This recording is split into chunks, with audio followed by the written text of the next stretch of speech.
Graça e paz, como vocês estão? Todo mundo bem? Gente, que dia maravilhoso foi ontem, né? Assim, não só por tudo que podemos viver aqui, né? Mas como é precioso poder estar na casa do Senhor e tirar um dia. Nossas vidas são tão corridas e às vezes essas pequenas oportunidades que temos, né? A gente pensa assim, poxa, vai ter um evento lá e tal. Às vezes não se anima. Quem não veio, perdeu, viu? Porque foi maravilhoso, foi um dia muito especial, não só por tudo aquilo que foi ministrado sobre a nossa vida, mas também pela chance de estar em comunhão com os irmãos, né? Hoje é um dia bastante especial, né? Eu de vez em quando em casa, né? Porque acho que está um pouquinho alto, aí se quiser baixar um pouco. A Tawane é o meu termômetro para tudo na vida. Às vezes ela fala assim, ó, você fez aquilo lá, não ficou legal não, ensaia mais, pratica mais e tudo mais. Aí ela está ali fazendo sinal para mim que o microfone está longe.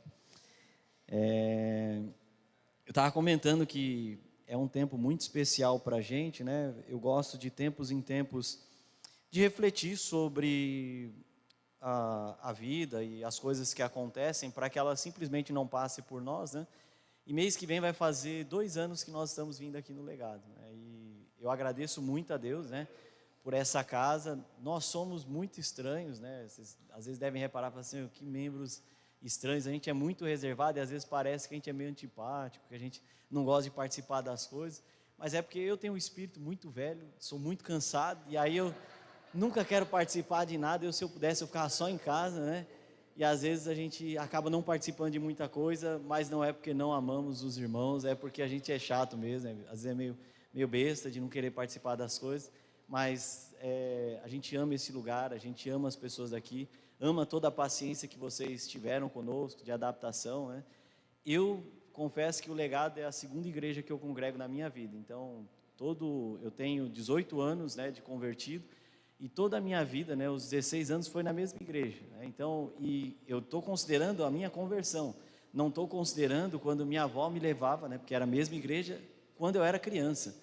Então eu passei, sei lá, talvez dos 6 aos 18 anos, frequentando a igreja lá, né, indo mais ou menos, e aí com 18 anos eu me converti, e aí faz 17 anos, né, e hoje eu estou com 35, então tem 18 anos que eu me converti de verdade, e foi tudo na mesma igreja. Então, para mim, vir pro Legado foi uma transição assim muito difícil, né? Porque eu estava acostumado com uma única coisa na minha vida e acabei vindo para cá, mas tenho convicção de que nós viemos para cá porque foi um chamado de Deus. A gente estava até visitando outra igreja e a Tawane gostava muito da outra igreja.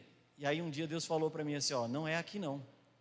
Aí eu falei para ela, ó, não é lá, eu vou parar de visitar, porque a gente está perdendo tempo, a gente tem que visitar para achar o lugar onde era, né?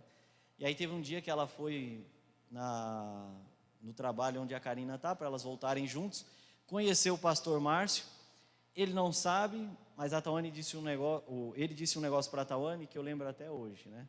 Ela pegou e comentou que tinha saído da igreja e tal, que estava procurando outra. Aí o pastor falou assim, vai lá visitar a nossa igreja e tudo mais. Aí ela falou assim, vou sim. E o pastor pegou e disse assim, só que lá a gente quer pessoas para trabalhar, viu? Não é para só ficar indo lá à toa, não. Eu não estava presente, ela chegou em casa contando, e eu fiquei pensando assim, poxa vida, faz sentido. Porque Deus, quando coloca as pessoas, é para trabalhar mesmo, né? E viemos, né? E estamos aqui, e pela misericórdia de Deus estamos servindo, e estarei feliz de servir como a igreja assim necessitar, e como os pastores entenderem que faz sentido. Muito obrigado, gente, de coração. A gente ama vocês, tá bom? Seguindo na série Jesus Conhece a Tua Dor, a gente quando está com dor, né, é engraçado, né? Nós, dependendo do nível da dor, do nível da doença e do nível da nossa coragem, a gente tem várias formas de resolver. Às vezes, se a dor é mais tranquila e tudo, dependendo da pessoa, às vezes quer resolver com chá, às vezes quer resolver dormindo, às vezes quer resolver sem fazer nada, ou às vezes quer ir no médico, ou quer se automedicar e etc. Mas eu nunca vi ninguém dizer assim, vou tratar um câncer tomando chá de boldo. Ninguém fala isso. E aí quando a gente está com alguma doença mais grave, ou com alguma coisa que nos assusta, o médico diz assim, se você de manhã, quando você acordar, você planta a bananeira, o que você faz? Você planta a bananeira. Porque você diz assim, isso é um negócio complicado, eu estou com medo, então eu vou seguir aquilo que me disserem, né? E a palavra de hoje, né, Jesus conhece a tua dor. A pergunta é: será que estamos prontos para seguir aquilo que Jesus nos receitar? Então lembre-se disso, né? Quando você está em desespero, ou quando você está muito preocupado, você segue o que o médico diz, né? Então, nós vamos falar um pouquinho da palavra de Deus, e todos nós temos dores, todos nós temos traumas, todos nós temos anseios e preocupações, porque isso é natural da vida, né? Talvez a única pessoa aqui que não tenha seja o Theo, que está ali, né? Ele está sossegado, comendo um pedaço de pão ali, e ele ainda não tem anseios e preocupações, mas o tempo dele vai chegar, né? Ele tem a paciência, vai chegar. E será que estamos com o coração totalmente aberto e dispostos para ouvir aquilo que Deus faz? Ou será que ainda temos um pouco dessa caminhada na dor para que a gente se humilhe e diga assim: Senhor, agora eu aceito a sua vontade? Então, que nós possamos, ao final dessa pregação, estar já com o coração aberto e dizer assim: Senhor, eu vou aceitar aquilo que o Senhor tem para propor aqui para a minha vida. Te convido a abrir sua Bíblia em Mateus capítulo 11. Nós vamos ler 4 versículos, são bem curtinhos, é um trecho bem pequeno e super conhecido mesmo. Mateus 11, 28, e ele é tão conhecido que às vezes a gente nem presta tanta atenção nele. Todos acharam? Mateus 11, 28, diz assim: venham a mim todos os que estão cansados e sobrecarregados, e eu lhes darei descanso. Tomem sobre vocês o meu jugo e aprendam de mim, pois sou manso e humilde de coração, e vocês encontrarão descanso para as suas almas, pois o meu jugo é suave e o meu fardo é leve. Palavras de Jesus. Olha que interessante, né, irmãos? Ele fala assim: venham a mim todos que estão cansados e sobrecarregados. Tem alguém que está cansado aqui? E não estou falando só especificamente hoje. Tem alguém que está cansado? Sobrecarregado? Nós somos a sociedade sobrecarregada, irmãos. Nós criamos até alguns termos para dar, a gente precisou criar teorias e nomes para coisas que a gente vive. Burnout. Nunca se ouviu falar nisso, a gente precisou aprender o que era burnout. Nós criamos a crise de ansiedade. Nós vivemos sobrecarregados, e tudo isso está relacionado com o quê, né? Com a sociedade que a gente vive. A sociedade em que nós vivemos hoje é uma sociedade extremamente performática. Já repararam nisso? Que nós produzimos muito mais que os nossos avós, que os nossos bisavós, e não é porque eles não faziam nada. Eles trabalhavam muito, mas como que funcionava? Era praticamente uma profissão durante toda a vida. E as habilidades, os conhecimentos, a velocidade em que o mundo progredia era muito baixa. Antigamente, e aí se a gente voltar antigamente, mas não tão antigamente, se a gente voltar 100 anos atrás, as profissões eram passadas quase que de pai para filho. Quase que de pai para filho. Se você fosse filho de sapateiro, o que você seria? Sapateiro. Se fosse filho de alfaiate, você seria alfaiate. Filho de costureira, costureira, e assim sucessivamente. E aí o que acabou acontecendo com a globalização, né, o advento da internet, a popularização do conhecimento, isso fez com que o mundo se tornasse conectado. E hoje, o que as pessoas têm dito e o que tem se dito? Você pode ser o quê? O que você quiser. O mundo está aí, as oportunidades estão aí, o conhecimento está disponível para quem quiser. Então, a gente vê uma série de coisas, né, que antigamente não se via. As pessoas aprendendo outras línguas, indo morar em outros países, indo se aventurar. E aí diz assim: a pessoa foi morar em tal país. Ah, legal, qual que é a profissão dela? O que ela foi fazer? Não tem profissão. Ah, quem que ela conhece lá? Não conhece ninguém, não. Onde é que ela aprendeu o idioma? Aprendeu em casa, e foi. E chegou lá e está se virando, e está vivendo, e está tudo certo. Esse é o mundo em que a gente vive hoje. E toda essa pressão para que a gente entregue mais, produza mais, conheça mais, saiba mais, tem feito com quê? Com que a gente aprenda a performar em níveis cada vez mais altos, cada vez mais altos. Isso vem gerando um esgotamento da nossa sociedade. As pessoas às vezes perguntam assim: o que você faz? Eu trabalho. Legal, e o que mais? E o que mais? Trabalhar deixou de ser suficiente? Eu posso, às vezes, uma dona de casa, o que você faz? Eu cuido da casa. Só isso, né? Só isso. Eu digo às vezes lá no meu trabalho, para as pessoas, aqui é igual o trabalho de casa. A pessoa foi me olhando e digo assim, ó, nunca acaba. Porque nunca acaba. Se você já reparou como que funciona em casa? Você levanta, o que você faz? Você ajeita a casa. Aí vai tomar café, o que você faz? Prepara o café. E depois, lava a louça do café. Aí o que você faz depois? Aí você dá uma limpada em alguma coisa que está sujo, porque sempre tem alguma coisa que está sujo. Aí você depois tem que começar a preparar a comida. Depois que você prepara a comida, aí você almoça, e depois você tem que lavar a louça da comida. Aí chega à tarde, você vai lavar uma roupa, ou então vai estender a roupa, ou então vai passar a roupa, ou então vai guardar a roupa. Aí depois tem mais coisa para fazer, aí seja o café da tarde, seja a hora de jantar, e assim vai embora. Às vezes a pessoa fala assim, eu sou dona de casa, fico pensando assim, coitado, porque é muita coisa, e de fato é, e aí tem que fazer mercado, e se tem filho, as coisas só pioram, dobra a rotina, e etc, etc, etc. Então tem muita coisa para fazer.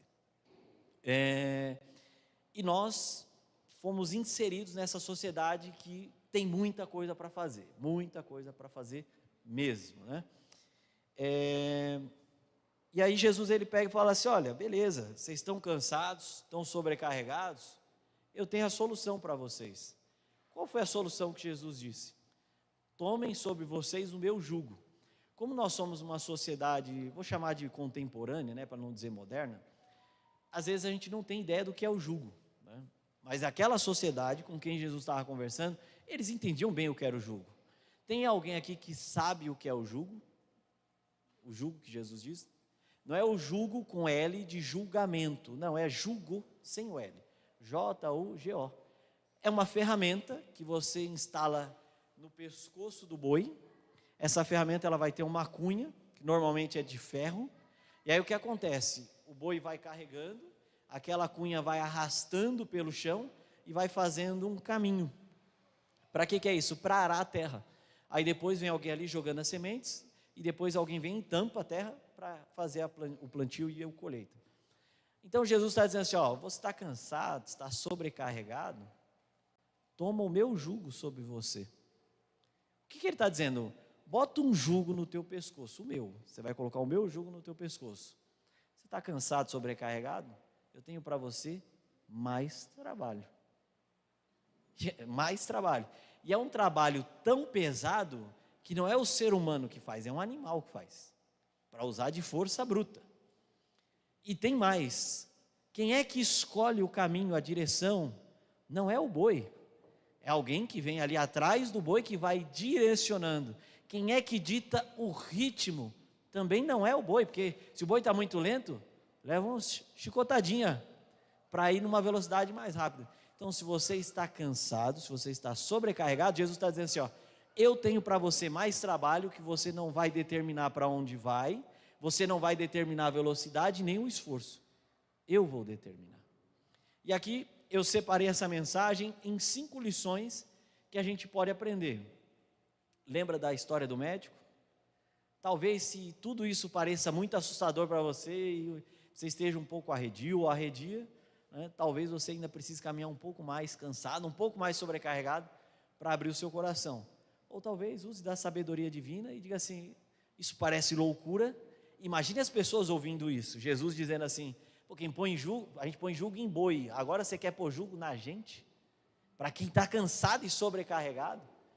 Só que obviamente, né, isso é um sentido figurado, né, e a gente vai falar um pouquinho sobre isso, mas pensem a respeito, de que a proposta de Jesus, embora pareça loucura, com certeza ela é incômoda, porque nós amamos ter o controle das nossas próprias vidas, às vezes até o controle da vida dos outros, mas embora pareça contrária, pareça loucura, seja incômoda, eu garanto a vocês que essa proposta é a proposta que trará descanso para as nossas almas.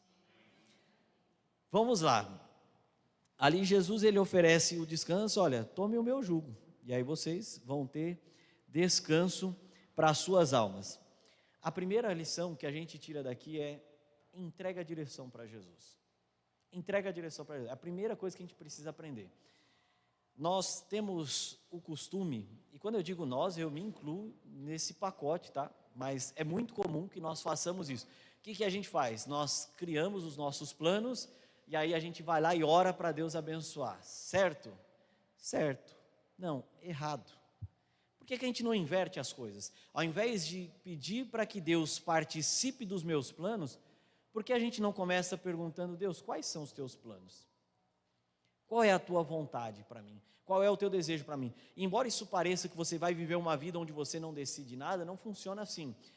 Tem alguns exemplos que eu amo na Bíblia de pessoas que conseguiram transcender o conceito de obediência, porque elas obedecem a Deus, mas vivem uma intimidade que permite você trazer um relacionamento com Deus mesmo. Imagina a mulher cananeia. Jesus, Jesus, minha filha está endemoniada. Ele diz assim, mulher, agora eu estou cuidando dos filhos, não convém tirar o pão deles para dar para os cachorrinhos. Aí ela virou para Jesus e diz assim, mas até os cachorrinhos comem das migalhas. Aí Jesus vira para ela e fala assim, ó, grande é a tua fé, pode ir embora que tua filha está curada. É sobre isso. Ezequias estava lá em casa, ficou doente, ia morrer. Isaías chegou e disse assim, Ezequias, arruma a tua casa, cara, porque você vai morrer, isso é a palavra do Senhor. O que ele fez? Foi, ajoelhou, virou para a parede e disse assim, Senhor, eu não estou andando no teu caminho, eu não estou fazendo o que te agrada. Aí chorou na presença de Deus.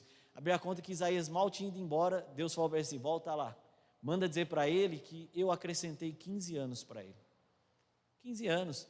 Deus ia para destruir Sodoma e Gomorra, Abraão chegou para ele e falou assim, Senhor, e se tiver 50 justos, você vai destruir a cidade? Aí Deus falou para ele, não, se tiver 50 não vou destruir por causa dos 50. E se tiver 40, por faltar 10 você vai destruir a cidade? Não. Se tiver 40 eu não vou destruir. E assim ele foi. Isso é relacionamento.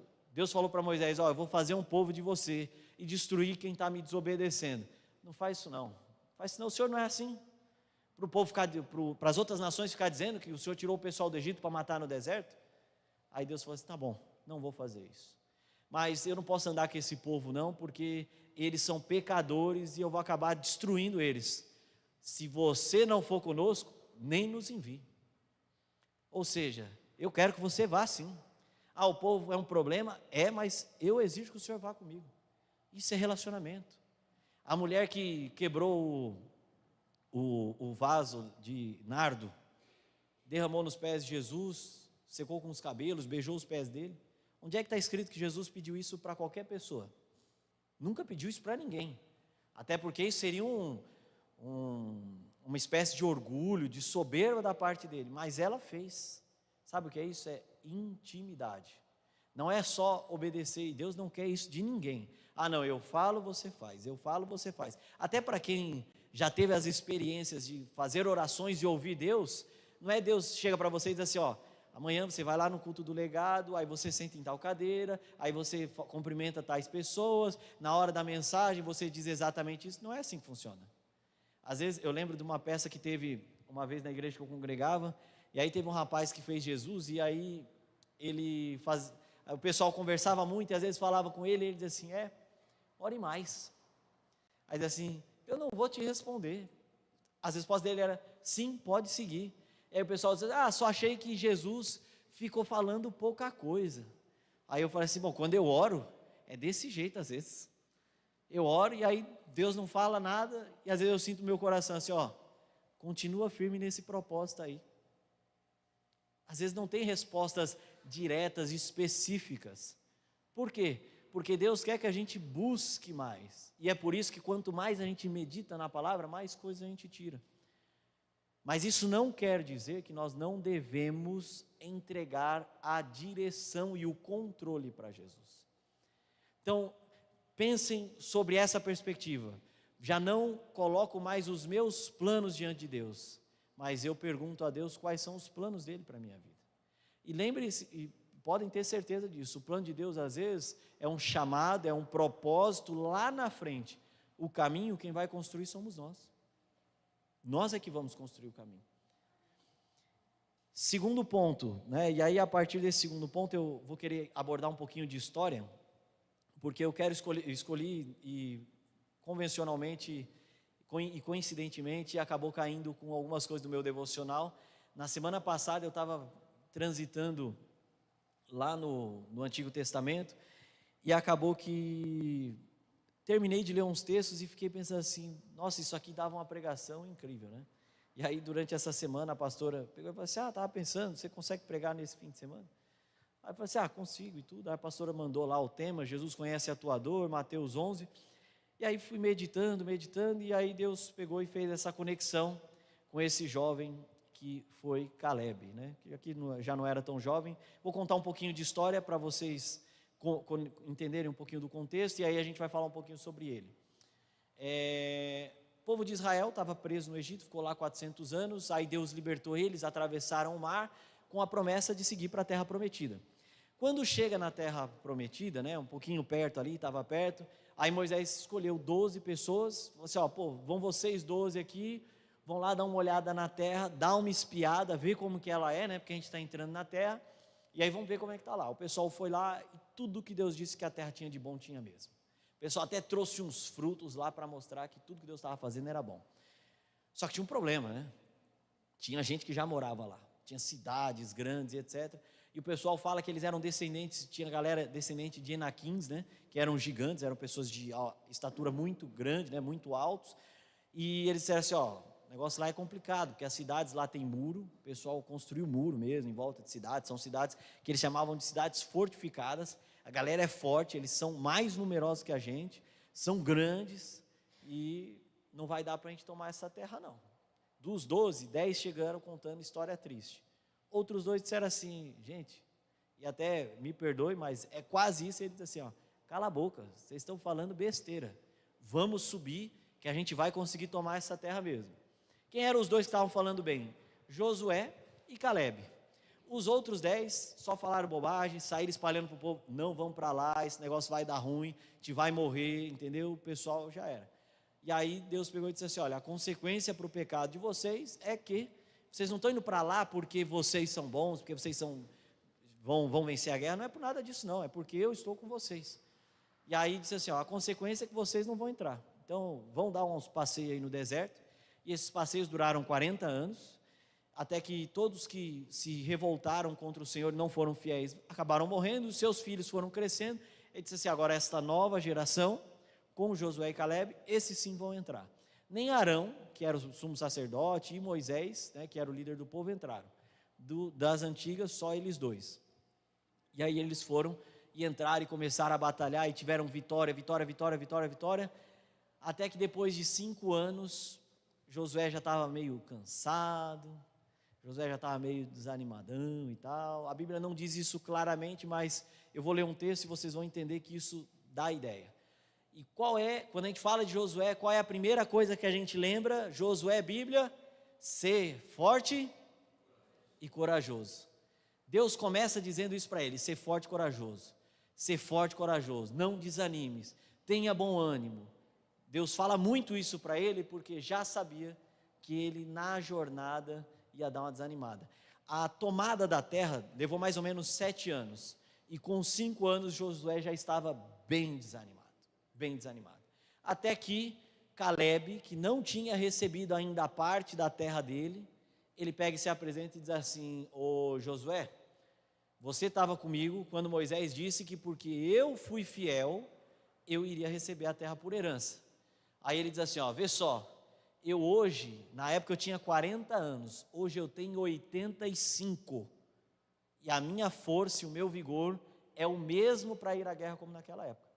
Eu estou 100%. Então faz o seguinte, deixa eu ir lá, porque eu já sei qual é a terra que ia ser minha, deixa eu ir lá, que se Deus for comigo, eu vou expulsar quem estiver lá. E detalhe, né, não tinha gigante na terra inteira, mas só tinha gigante, a maior parte dos gigantes estavam na terra em que Caleb ia tomar posse. Ele falou assim, se Deus for comigo, não esquenta a cabeça, eu vou lá, eu resolvo isso aí, não precisa nem mandar ninguém. E por que ele diz isso? Porque Josué já estava na fase de, estou desacelerando. Isso depois de 5 anos, aí teve mais 2 anos de distribuição da terra, poucas vitórias, poucas coisas aconteceram. Eu quero ler com vocês Josué 13, o versículo de número 1 primeiro, vou ler até o 2, que aí tem um detalhe aqui legal. Josué 13, o versículo 1 diz assim: sendo Josué já velho, de idade bastante avançada, o Senhor lhe disse: você já está velho e ainda há muita terra para ser conquistada. Ou seja, não é você ainda está velho, mas tem muita terra. Não, e ainda há muita terra. Você está velho? Está, mas vai.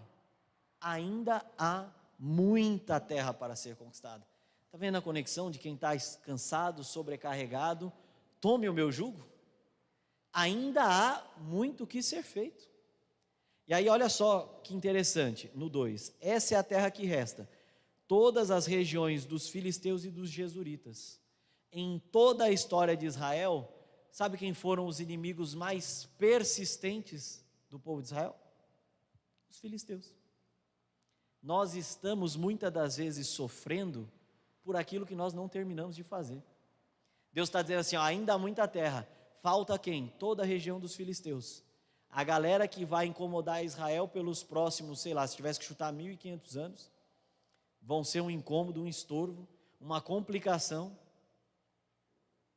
Não terminei o trabalho, vou continuar sofrendo as consequências disso. Mas estou cansado, estou sobrecarregado. A gente vai aprender algumas coisas aqui com o Caleb.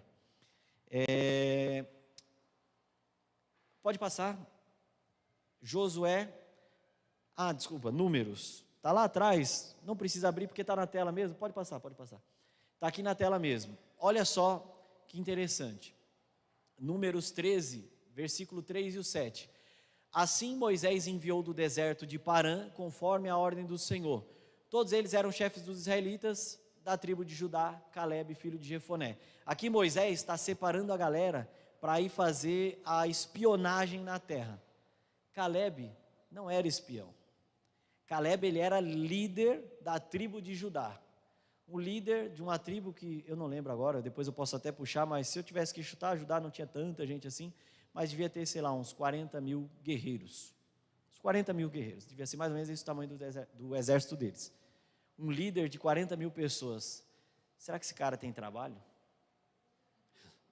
É o que não falta, né?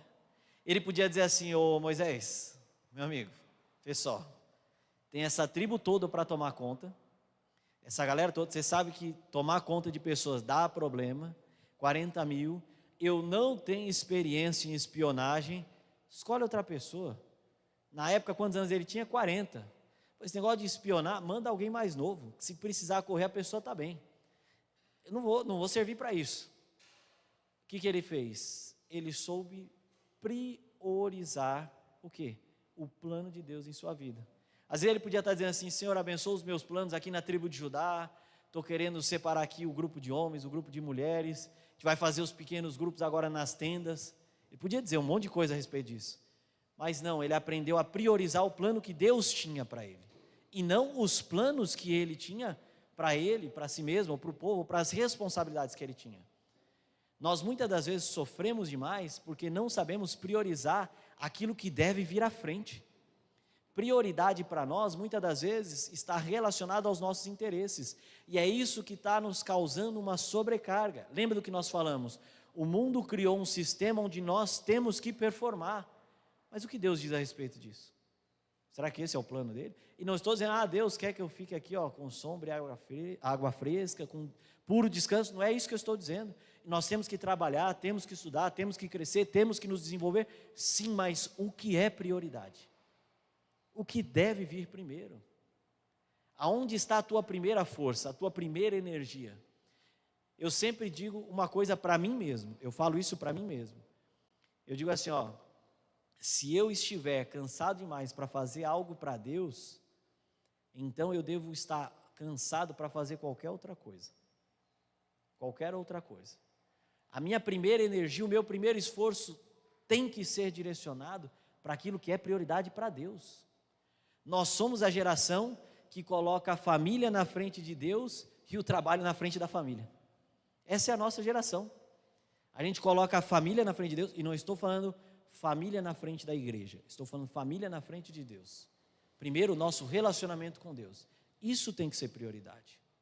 Depois a família. E não é porque você não ama o suficiente sua família, você vai amá-la completamente. mas o seu relacionamento com Deus vai te ensinar a ser uma esposa melhor, um esposo melhor, um filho melhor, um pai melhor. Não tem segredo. E aí a gente começou a colocar a família na frente de Deus, e aí na frente da família a gente coloca o trabalho. Coloca a faculdade, coloca a escola, coloca o ensino. Essa é a nossa geração, não estou falando de vocês, não, estou falando de mim. É isso que o mundo tem nos ensinado. E aí, ao contrário disso, a palavra vem nos ensinando a aprender a priorizar aquilo que deve estar na frente. Nós precisamos colocar na frente os planos de Deus. Terceira lição, a segunda com Caleb, fé. Números 13:30. Então Caleb fez o povo calar-se, lembra da brincadeira do cala-boca? Fez o povo calar-se perante Moisés e disse: subamos e tomamos posse da terra, é certo que venceremos. O que estava acontecendo aqui? O pessoal começou a dizer assim, vai dar errado, a gente vai morrer, a galera lá é forte, a gente não tem condição. Aí o que ele fez? Fez o povo calar-se. Sabe o que ele fez? Gente, cala a boca, cala a boca, cala a boca, cala a boca, quero falar. Vamos subir e a gente vai ganhar essa batalha. Vamos subir, a gente vai ganhar essa batalha. Qual é a lição que a gente tira daqui? Fé. Nós não andamos por vista nem por circunstâncias. Já reparou que para alguns problemas que nós não conseguimos resolver, o que a gente sabe fazer? A gente vai lá e ora. Ô Senhor, me ajuda aqui, tudo, eu preciso da tua ajuda, coloco diante de Deus ali e agora eu estou tranquilo. Ou às vezes não, né? Mas coloquei nas mãos de Deus e vamos tentar. Só que a fé, ela não é uma ferramenta que às vezes eu uso, às vezes eu não uso. A fé é uma ferramenta que, se podemos chamar de ferramenta, vou chamar de escudo, que é como a Bíblia, Paulo descreve lá, o escudo da fé. A fé é algo que nós temos que usar em todas as situações, não em algumas. E é aí que a gente às vezes peca, é aí que às vezes a gente deixa. Aquilo que às vezes é razoavelmente difícil, mas a gente já conseguiu resolver em outras oportunidades, a gente diz assim, não, eu consigo, eu vou lá e dou um jeito. Eu vou lá e vou encontrar uma forma de fazer. E ali muito também nesse discurso de um sistema que foi criado no mundo, que nós temos que ser fortes, nós temos que ser independentes, nós temos que ser protagonistas. Irmãos, eu não tenho problema com isso, mas de verdade, entre enfrentar um monte de coisa sozinho e às vezes orar e ter um monte de auxílio de Deus, para viver de boa, eu vou orar. Eu vou orar. Teve várias coisas já no meu trabalho, de coisas simples, que se eu for lá sentar e me concentrar, resolvo. Eu digo assim, Senhor, me ajuda que eu não consigo não. E não é que eu estou mentindo, mas já viu o filho, quando vai para o pai e diz assim, pai, me ajuda aí, vamos fazer, tem que ir lá, a mãe pediu para fazer tal coisa. Não, você consegue fazer, eu sei, mas me ajuda, vamos comigo. Para que eu vou sozinho? Eu tenho um pai que quer viver comigo, que quer participar da vida comigo. Para que eu vou sozinho? Então você é o filhinho do papai. Eu sou mesmo. Eu sou mesmo. Você quer ver? A minha vida começa a aparecer umas lutas, umas complicações. Vou orar já, não quero nem saber, vou orar. Nem adianta ir se levantar, eu vou orar porque eu não preciso andar sozinho. Uma das coisas assim que sempre que eu leio, a minha vontade é chorar, gritar, sair correndo, pular de alegria. É quando no finalzinho de Mateus, Jesus disse para os discípulos, quando ele estava indo embora, ele falou assim, eis que estou convosco, quando? Todos os dias, todos. Até quando? Até a consumação dos tempos, sabe? Quando acabar tudo, eu ainda estou com vocês. Para que eu vou andar sozinho, gente? Não tem necessidade. E isso é usar fé, é colocar o Senhor presente em sua vida para tudo. Tem o Douglas, está lá, tem uma entrega, hoje o expediente está apertado, mas se eu me esforçar aqui, diminuir o tempo do almoço, eu consigo fazer. Para quê? Ora a Deus. Tenho uma missão difícil lá, vou apresentar um projeto, sei que vai ser complicado, vão ter umas perguntas, mas eu consigo me safar disso, vou estudar aqui. Para quê? Ora a Deus. Não estou dizendo para não se esforçar, não fazer o que você tem que fazer, mas para que eu vou me esforçar muito mais quando eu posso orar a Deus, me esforçar o suficiente e ir com fé? Eu não preciso fazer mais que o suficiente. O mundo está dizendo assim, faça mais, performe mais, entregue mais. Não, eu vou fazer o suficiente E se precisar de um plus, aí eu confio em Deus. Eu estou tranquilo. Eu vou lá para a guerra, não vou levar espada, não vou levar arco. Chega lá e te diz assim, vai embora. Vão vencer a guerra desse jeito? Não vão vencer a guerra desse jeito. Levaram espada, levaram o arco, levaram escudo, fizeram formação, tinha estratégia, tinha batalha, vão lutar e tudo mais. Mas e se eles tiverem bomba, catapulta, ou o que quer que seja? Isso não me preocupa, eu vou fazer o suficiente. O resto, se precisar, Deus está comigo. Isso é uma abordagem de fé naquilo que a gente faz. Faça o suficiente. O mundo está dizendo, você tem que fazer mais. Faça o suficiente e Deus entra chancelando o restante. Deixa eu ver. Estou na 4ª lição agora. A próxima, consistência. Eu tinha 40 anos de idade quando Moisés, servo do Senhor, enviou-me de Cades Barneia para espionar a terra. Por isso aqui estou hoje com 85 anos de idade, 45 anos esperando o seu tempo. Olha só, ainda estou tão forte como no dia que Moisés me enviou, tenho agora tanto vigor para ir à guerra como tinha naquela época. Olha que interessante. Eu já comentei um pouco da história, do contexto, 45 anos esperando a minha vez. 45 anos esperando a minha vez. Ele estava cansado? Estava sobrecarregado? Não estava. Por quê? Porque durante 45 anos manteve uma vida consistente. E o que é uma vida consistente? Estou falando de vida espiritual. Todos nós já tivemos momentos bons e ruins espiritualmente. Isso é natural, é normal da vida. Ninguém aqui é perfeito e nós não somos Jesus, certo? Estamos conscientes disso? Tem uma passagem em Ezequiel e eu ouvi isso uma vez, e é uma ilustração perfeita para isso. A passagem diz que existem águas que correm lá, e conforme você vai avançando, você vai se envolvendo mais pelo Espírito de Deus. E aí a passagem diz assim, anda um pouco aí. E aí a água está onde no começo? Nos calcanhares, né? Eles falam nos ardelhos, tornozelos e tal. Estão nos calcanhares, né? Está lá no pé, a água está rasinha. Imagina que para lá vai afundando. Aí anda mais um pouquinho, as águas chegam onde? Dos joelhos.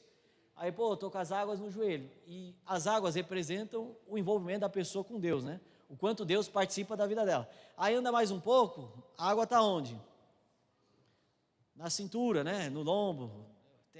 A Bíblia tem uns termos, às vezes, um pouco mais antigos, mas está aqui na região aqui da cintura, da barriga. E até que ele anda e está onde? Está completamente envolvido, certo? Na nossa vida é assim, todo mundo entende. Quanto mais a gente busca de Deus, mais a gente recebe, concordam? Agora vamos supor que eu busquei muito a Deus e eu estou onde agora? Estou completamente envolvido aqui. Só que a minha vida teve uma fase difícil. E aí eu acabei vindo para cá, a água está onde agora? Está na minha cintura. Está perfeito? Não está, porque perfeito é ali, concorda? Lá é perfeito. Mas aqui está completamente ruim? Não está. Não está perfeito, mas eu não estou. Está bom ainda. Está bom ainda. Aí, ainda continua muito difícil. Onde estão as águas agora? Está no joelho. Está perfeito? Não está perfeito. Está bom? Não está bom. Está começando a ficar ruim, certo? Então, aqui, o que eu tenho que fazer daqui para frente? Tem que começar a buscar Deus. Buscar Deus, buscar Deus. Rapidamente eu estou de volta aonde? Eu estou num lugar onde está bom. E normalmente, gente, assim, a nossa vida, ela normalmente vai estar aqui. De vez em quando a gente tem que dar um pulo para cá. Mas normalmente a gente está mais aqui e tem que estar correndo para cá. Eu venho para cá, aí não está um pouco perfeito, cheguei aqui, volto e etc. Agora, o que acontece, se o meu normal é aqui com as águas nos calcanhares? Qualquer coisa que acontece, e acontece, aonde eu estou? Eu estou fora. Eu estou onde está seco. Eu estou longe da presença de Deus. Então, não tem segredo. Uma vida consistente não é uma vida que a pessoa ora 10 horas por dia. Eu vi um exemplo muito legal esses dias. Se você pegar um dia na semana e ficar 12 horas na academia, qual vai ser o resultado? Vai ser nenhum. Não vai ter resultado. Se você for um dia na semana e ficar 12 horas na academia, não vai ter resultado nenhum. Agora, vai para a academia 5, 4 vezes na semana, por 40 minutos. Qual é o resultado? O nome disso é consistência. A vida com Deus não é dizer assim, nossa, e fiz um jejum de 40 dias e estou fazendo uma... Não é isso. Não é sobre isso, mas é sobre estar numa posição onde, com que frequência você lê a Bíblia? Todo dia. Com que frequência você ora? Todo dia. Ah, mas você lê a Bíblia, quantos capítulos você lê por dia? Não, eu leio um texto. Eu leio um versículo e medito nele. Reflito a respeito, oro a Deus. Com que frequência você faz orações pela sua família, pela sua igreja? Não, frequentemente eu estou fazendo orações por tudo isso, pela minha família, pela minha igreja, pelo meu trabalho, por etc. Isso aí eu estou sempre orando, estou sempre entregando. Com que frequência você faz um jejum? Ah, eu faço um jejum aí a cada 15 dias, uma vez por mês. Com que frequência você participa dos ministérios? Sempre que há oportunidade estou participando. Estou vivendo aqui, no bom. E aí existem, e lembrem sempre do seguinte, gente, a própria Bíblia nos ensina isso. Às vezes a gente lê moveres incríveis e espetaculares que Deus fez. Isso não era com frequência. Às vezes tem saltos de 10 anos, de 15 anos, de 40 anos, sem Deus criar grandes moveres. Por quê? Porque Ele não quer que nós sejamos apaixonados por esse mover. Quem é que entra na presença de Deus e resiste? Ninguém. A pessoa, no dia que ela tem um encontro com Deus, isso é transformador. Por isso que a gente só precisa de um. Só precisa de um, porque isso é um divisor de água na vida das pessoas. Diz assim, cara, eu tinha um negócio que eu sei lá, gostava, participava, sentia um negócio outro, aí tive um encontro com Deus, minha vida mudou. Nós precisamos de um só para a nossa vida mudar. E é por isso que Deus não vai ficar, você lembra, Jesus entrava nas cidades, Ele ficava fazendo milagre para dizer assim, vem aqui, vou fazer um milagre, agora vocês acreditam em mim. Tinha lugares que, por não acreditarem nele, Ele não fazia milagres. E normalmente Jesus chegava, pregava, fazia milagres. Chegava, pregava, fazia milagres. Não chegava, fazia milagres, pregava. Normalmente a sequência era essa. Então nós não precisamos viver moveres o tempo inteiro e etc. Então esteja numa zona espiritual boa, para que quando vierem os problemas e as tentações, realmente não estou onde eu deveria estar, mas está mais próximo para chegar até aqui. Sabe por quê que tem muitas pessoas que saem e às vezes não conseguem voltar, mesmo estando na igreja, quando pregavam, quando faziam tudo? Porque deixaram os pés secar.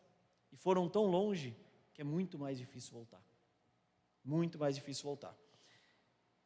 45 anos, tendo uma vida consistente na presença de Deus. Tanto é que chegou lá depois, eu estou tão forte como antigamente. E sabe por que Caleb faz isso? No capítulo 13, Deus diz para Josué, ainda há terras para serem conquistadas. Sabe o que Josué começa a fazer no capítulo 13? Ele começa a dividir as terras que já haviam sido conquistadas. Deus falou para ele assim, tem mais terra para conquistar. O que ele deveria ter feito? Conquistar e depois dividir as terras, distribuir entre as pessoas. Ele já estava dividindo. Por quê? Porque ele já estava desacelerando. Quando Caleb começou a ver, dizendo assim, já está distribuindo a terra? Eu não estou cansado e nem sobrecarregado. Aí chegou a minha hora, que é a próxima lição, e a última, maturidade espiritual. O que é isso? Olha só o que Caleb falou. Na época, ele falando para Josué, você ficou sabendo que os Enaquins lá viviam com suas cidades grandes e fortificadas, mas se o Senhor estiver comigo, eu os expulsarei de lá, como ele prometeu. E a terra teve descanso da guerra. Depois que ele conquista, a terra teve descanso da guerra. Sabe quem fechou o ciclo? Está aí, Caleb. Caleb fechou o ciclo. Sabe o que é maturidade espiritual? Não é só, e aí entendam bem isso, né? Não é não posso pedir oração para o meu líder, não posso compartilhar meus problemas, não é nada disso. A gente deve compartilhar e deve pedir ajuda em oração. Mas antes de pedir oração para qualquer pessoa, eu já orei pelo menos uma vez por aquilo que eu vou pedir. Eu vou à batalha também. E sabe de uma coisa? Pastores e líderes também têm fases como Josué. Não estou aqui metendo pau em Josué, não. Josué é reflexo de quem nós somos. Existem fases, Josué estava aqui, numa área boa, com as águas, bem altas sobre ele, mas ele precisou voltar um pouco. Estava cansado. sobrecarregado, e isso é natural. Quando os nossos líderes ou os nossos pastores estão numa fase mais difícil das suas próprias vidas ou da sua própria liderança, sabe o que a gente faz? A gente critica eles com um monte de sugestões que a gente tem para melhorar as coisas. Porque é muito fácil, né? E essa não é uma frase minha, né? Mas é muito fácil a gente parecer perfeito quando não estamos fazendo nada. Quem não faz nada não erra, gente. É muito fácil eu ter solução para aquilo que eu não estou fazendo. E as coisas são sempre mais difíceis na prática. As coisas são sempre mais difíceis. Mas maturidade espiritual é quando eu entendo que assim, ó, está ali meu líder, ele não está no melhor momento, mas foi para isso que Deus me capacitou. Os 45 anos de vida consistente com Deus vão me servir para isso. Josué, eu sei que você está cansado, mas me abençoa agora, porque eu vou subir para a guerra, e eu vou resolver esse negócio. Está faltando esse pedaço aqui pode deixar que eu vou tomar conta. E é triste, irmãos, perceber que os outros líderes de Israel não se inspiraram com o exemplo de Caleb, que com 85 anos se levantou e foi à guerra, e venceu e tomou posse dos locais onde ele queria. O local onde ele escolheu era uma região montanhosa, né? Eu tentei achar uma foto ali que parecesse, né? Um dia vou fazer slides igual o pastor Márcio, o pastor Emílio, o pastor Rosana também faz slides tão bonitos. Um dia eu chego lá, mas ele pegou e olhou assim, a terra que ele escolheu era tão boa que tinha fonte de água em cima e embaixo. E para quem conhece, né, eles eram um povo que fazia muita agricultura, pecuária, etc., criava animais, fonte de água é fundamental. Ele ficou com uma terra muito boa. Por que ninguém queria, ninguém ficou de olho? Porque o lugar lá era difícil de conquistar. Mas quando se tem maturidade espiritual, você tem iniciativa. Diz assim, a igreja está com um problema, alguém chegou para você para dizer assim, você viu lá o ministério, não sei o que e tal coisa. Pois é, irmãos, vamos orar? Vamos orar? Para que Deus capacite os nossos líderes, para que ajude eles a levar esse fardo, o que a gente pode fazer para ajudar? Nós temos poucas conversas assim, precisamos ter mais conversas, porque gente, não tem jeito assim, onde tem ser humano vai ter falha. O meu chefe, ele brinca e ele fala, né? Se tem ser humano, eu acredito em tudo que você me falar. Se tem ser humano envolvido, eu acredito. Se você disser que é o que está acontecendo, eu acredito, porque o ser humano, nada me surpreende mais. E ali onde tem ser humano, vai ter erro e vai ter falha. Mas será que o nosso papel é criticar, achar defeito? Nosso papel é dar sugestões? E não estou dizendo que não pode dar sugestão, não estou dizendo nada disso. Não. A questão é, será que eu estou disposto a ajudar? Será que eu estou disposto a ir à frente, a dar a cara a tapa, a fazer por onde, etc.? E Caleb não fez isso para aparecer, não. Ele fez isso porque ele tinha maturidade espiritual. Vamos fazer uma revisão daquilo que a gente conversou e falou? Primeiro ponto, entregue a direção da tua vida para Jesus. Não queira você dizer assim, não, vou fazer isso, vou fazer aquilo. O próprio Tiago tem um texto que eu amo, ele diz assim, não fale você, e eu falo muito isso lá na empresa, né? Não diga você que vou em tal cidade, vou em outra cidade, vou fazer negócios. Não, vai dizer assim, se Deus quiser eu vou fazer. Se Deus quiser, não eu vou fazer negócio. Se Deus permitir eu vou para aquela cidade, vou fazer negócio. Se Deus permitir eu vou seguir para outra cidade, vou fazer outro negócio. Segundo ponto que nós aprendemos, aprenda a priorizar as coisas de Deus na sua vida, né? Os temas de Deus em sua vida. Por quê? Porque se eu colocar os temas de Deus à frente, o que vai acontecer? Ele estará comigo, eu vou precisar fazer que nível de esforço? O suficiente, e as coisas me irão bem. A Bíblia fala assim, se você obedecer ao Senhor, depois você vai começar a correr atrás das bênçãos e vai alcançá-las. É isso que a Bíblia fala? Não é isso. Se eu obedecer, eu posso ficar parado. O que vai acontecer? As bênçãos vão correr atrás de mim. Não o contrário. Não o contrário, nós estamos correndo atrás das bênçãos. Obedece ao Senhor, priorize a Ele, aprenda a priorizar os temas na sua vida, e aí o Senhor vai fazer com que as bênçãos corram atrás de você. Sabe que isso é o conceito de ser próspero. Uma vez, eu joguei isso na cara de um dos donos da empresa, há muitos anos atrás, inclusive. Eu peguei e falei para ele, falei assim, se você soubesse o valor que tem você ter alguém que é servo obediente do Senhor, trabalhando para você, você mudaria a sua visão sobre as pessoas que você contrata. E aí eu falei isso para um dos donos, isso deve ter, sei lá, talvez uns 7 anos atrás.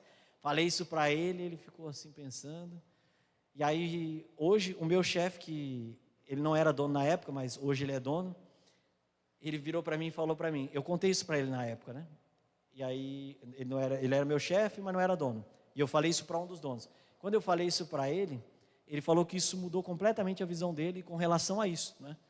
E é uma coisa que é a verdade. A Bíblia não mente e Deus vai sempre honrar o que Ele diz. Então, priorize as coisas de Deus, faça o esforço suficiente e confie no Senhor para fazer o resto. Assuma a fé diante de cada desafio. Não olhe para as circunstâncias, não olhe, para situações, para a sua capacidade, para a sua condição. Assuma a fé. Ou seja, Deus estará comigo nesses desafios. Deus estará comigo diante desses obstáculos. Por quê? Por causa das duas coisas. Ele está no controle, Ele já está à frente, e eu aprendi a priorizar aquilo que realmente importava. Então eu assumo a fé fazendo o suficiente. Mas será que o suficiente vai dar? Não será não. O suficiente dará. Com certeza, vamos subir, vamos conquistar. Quarta lição: viva consistentemente todos os dias na presença do Senhor. Se Ele está convosco durante todos os dias, então esteja com Ele. Esteja com Ele. Uns dias mais, outros dias menos, mas esteja todos os dias. Esteja todos os dias. O João falou um negócio ontem que eu vou para o céu e, se Deus levar a nossa memória, eu vou lembrar para o resto da vida. Tem água aqui com 2% de água do esgoto. Você vai tomar? Sai fora, cara. Eu não vou tomar esse negócio não. Então, se for para viver consistentemente, eu quero viver 100%. Não vou pecar. Não, isso é mentira. Isso é mentira. A gente vai pecar porque isso está na nossa natureza. Mas os pecados na minha vida serão acidentes, e eu oro e peço ao Espírito Santo que no dia que eu fizer a bobagem, no momento em que eu fizer a bobagem, que Ele me dê um peteleco espiritual e diga assim: presta atenção ao que você fez, acabou de pecar. Para que eu na hora me arrependa e diga assim: Senhor, me perdoa, trabalha no meu coração, para que eu me arrependa de verdade e que eu não volte a fazer mais isso. E quinta e última lição: desenvolva maturidade espiritual para promover você as manifestações de Deus na sua vida. Seja você uma manifestação de Deus na sua casa, no seu trabalho, na sua família, nos ministérios do Senhor. Seja você a manifestação. Poxa, os pastores podiam fazer uma campanha, para a gente orar um pouco mais, fazer um relógio de oração. Comece você. Comece a você dizer assim, o pastor comentou ontem, do pastor Sidney, que pegou e falou assim: estou no condomínio aqui e estou ficando inquieto, eu quero pregar para alguém. Ô fulano, vamos caminhar junto? E aí na caminhada você fala, e gente, assim, eu gosto muito da frase que diz assim, pregue sempre o evangelho, quando for preciso use palavras. A pregação do evangelho não é falar, não é mensagem só aqui não. A pregação do evangelho no nosso testemunho é o que tem trazido pessoas à redenção de Cristo. Amém? Peço que você que pode se coloque de pé em nome de Jesus. Eu quero fazer uma oração. Guilherme, olha, a palavra falou comigo, senti que Deus tratou aqui no meu coração, mas eu não sei como começar, principalmente porque esse começo aí envolve a gente pegar e colocar Jesus no controle, e eu confesso que eu sou uma pessoa que tem dificuldade com isso. Talvez quando você falou sobre estar envolvido ali nas águas, eu me vejo aqui na terra seca, acho que talvez eu esteja aqui com o pé, com os tornozelos molhados. A igreja existe para isso, irmãos, para que a gente, através da oração, através da comunhão dos irmãos, Jesus disse o quê? Que aquilo que 2 ou 3 concordarem na terra será ligado no céu. Então, em oração, eu quero fazer ligação com vocês e quero fazer orações junto com aqueles que sentem que, poxa, Guilherme, eu preciso de ajuda para dar esse passo. Talvez eu preciso organizar as ideias na minha cabeça para priorizar aquilo que Deus tem para mim, e eu quero fazer uma oração com você. Então, se você quiser receber oração, eu queria que você viesse aqui à frente, para que a gente orasse e junto buscasse essa conexão com o Senhor, amém? Peço que os seus pastores puderem vir aqui para interceder também. Eu vou fazer uma oração. Jesus disse o meu jugo é suave, o meu fardo é leve. A gente não precisa fazer mais que o suficiente, gente. Não precisamos. Não precisamos andar sobrecarregados, não precisamos andar com os pés secos ou com os pés molhados somente. Nós não precisamos de nada disso. Nós podemos levar uma vida e uma vida de abundância no Senhor, amém? Você que está no seu lugar, estenda as mãos para cá, peço que os pastores intercedam, vamos orar pelos nossos irmãos. Pai, em nome de Jesus Cristo, Senhor, eu te louvo, meu Deus, porque a Tua palavra, Senhor, ela nos traz a verdade, meu Deus, de que não precisamos viver, ó Pai, debaixo de um sistema sobrecarregado, debaixo de um sistema, Senhor, que nos oprime, debaixo de um sistema, Senhor, que nos pressiona, Senhor, a fazer mais e mais e mais, e talvez até sem um propósito, sem uma razão, sem um motivo verdadeiro. Por isso, meu Deus, eu te agradeço, Senhor, porque hoje, ó Pai, nós podemos compreender, ó Deus, que podemos fazer apenas o suficiente e confiar no Senhor, para que o Senhor possa fazer mais por nós. Deus, aqui estão irmãos e irmãs, ó Pai, que precisam de ajuda para entregar o controle em Tuas mãos, para deixar que o Senhor nos dirija, para deixar que o Senhor nos conduza segundo a Sua vontade. Deus, em nome de Jesus Cristo, Deus, eu oro a Ti, Senhor, por aqueles que estão aqui, ó Pai, pedindo ao Senhor que nos dê alívio, descanso para as nossas almas. Deus, estamos, Senhor, muitas das vezes cansados, sobrecarregados, ó Pai, sem saída, sem caminho, Senhor, ó meu Deus, muitas das vezes abrimos nossas bocas para tentar orar, para buscar um caminho, para buscar uma solução, e Senhor, nos faltam palavras, nos falta ânimo, Deus, de fazer qualquer coisa. Senhor, o nosso coração muitas das vezes, Senhor, está depressivo, está triste, abatido, cansado. Deus, já não vemos motivos para continuar, já não vemos motivos, Senhor, oh meu Deus, para confiar, meu Pai, não vemos motivos para acreditar que o amanhã será melhor, mas meu Deus, nós queremos, ó Pai, Senhor, hoje, ó Deus, através dessa palavra, criar esperança na fé de que o Senhor tem um plano melhor, de que podemos viver os Teus planos, de que podemos viver uma nova vida, uma vida de abundância, uma vida onde já não estamos mais cansados, onde já não estamos mais sobrecarregados, onde já não estamos mais, Senhor, sob o sistema do mundo, mas estamos, ó Deus, vivendo de acordo com a Sua vontade. Pai, nós confiamos em Ti, nós, Senhor, assumimos o compromisso de priorizar, de colocar o Senhor à frente, mas para isso o Senhor nos ajuda, com Teu Espírito Santo nos mostra, Senhor, quais são os Teus planos, qual é o caminho, qual é o propósito, qual é o chamado, qual é o ministério, para que, Senhor, nós possamos olhar, ó Pai, olhar com foco alvo, ó Deus, na Tua vontade, e Senhor, a partir disso, construamos um caminho repleto do relacionamento, da intimidade contigo, Senhor Deus. Nós não queremos mais, não queremos viver, Senhor, oh meu Deus, sem exercer a nossa fé, não queremos viver, Senhor, sem ter consistência, queremos estar no lugar de adoração, no lugar, Senhor, de intimidade, cheios do Teu Espírito, para que quando vier o vento, para que quando vier a tempestade, a nossa casa esteja firmada, alicerçada sobre a rocha, porque, meu Deus, uma certeza que teremos é que tempos difíceis virão, mas se o Senhor estiver conosco, meu Deus, poderemos assumir a frente, poderemos estar à frente, ó Deus, com maturidade espiritual, sendo apoio e alicerce para a casa do Senhor, para os nossos líderes, intercedendo, Senhor, manifestando o Teu propósito aonde estamos. Deus, não passe de nós, Senhor, oh meu Deus, esta palavra, que não passe de nós este propósito, mas que antes, Senhor, que nós venhamos tomar sobre nós o Teu jugo, porque cremos, ó Pai, de que Ele é o melhor para as nossas vidas, que, Senhor, possamos sair daqui já não mais cansados, já não mais sobrecarregados. Deus, eu clamo a Ti, Senhor, Jesus Cristo, nosso Senhor, a Tua palavra fala que o Senhor nos dá a Sua paz.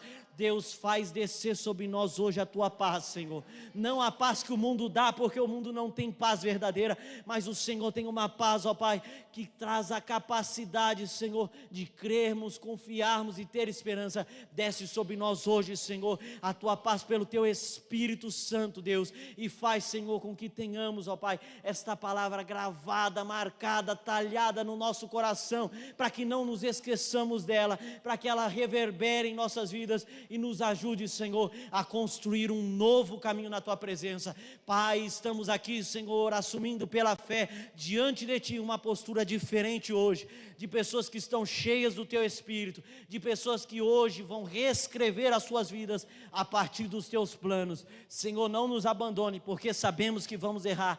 Antes, Senhor, nos ajude a construir um caminho que vai nos levar diretamente para o centro da Tua vontade. É o que nós oramos, Senhor, e certos de que Tu nos atenderá, meu Pai. Nós Te agradecemos pelo nome de Jesus. Amém.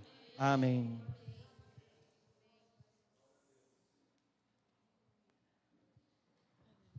Obrigado, Guilherme, pela palavra, pela direção. Que você possa ser, eu amo a história de Caleb, que você seja esse Caleb em todo o tempo, e que o Senhor possa te manter firme, constante na direção, e que esse jugo do Senhor, que é tão maravilhoso, tão precioso, esteja sobre nós. Amém? Vamos para casa? Sim, a gente foi ali visitar o vizinho da frente, a senhorinha aqui da frente, Vival, como é que é o nome dela? Vivana, acho que é Vivana o nome dela, é um nome diferente. Faleceu o senhor, o marido, na quinta-feira, então ela está bastante triste. Nós fomos ali orar por ela, visitamos. Então, que você possa colocar os vizinhos aqui do restaurante, é o pai do dono do restaurante, do Roberto, né? Então, coloca a vida dos nossos vizinhos em oração. E a dona, acho que é a dona Vivaldi. Viriana, muito obrigada. Igualzinho, Vivaldi, né? Igualzinho. Isso porque eu fui falar com ela, mas hoje eu não estou bem, tá bom? Hoje eu estou meio assim, amém. Mas coloca a vida dos nossos vizinhos em oração, né?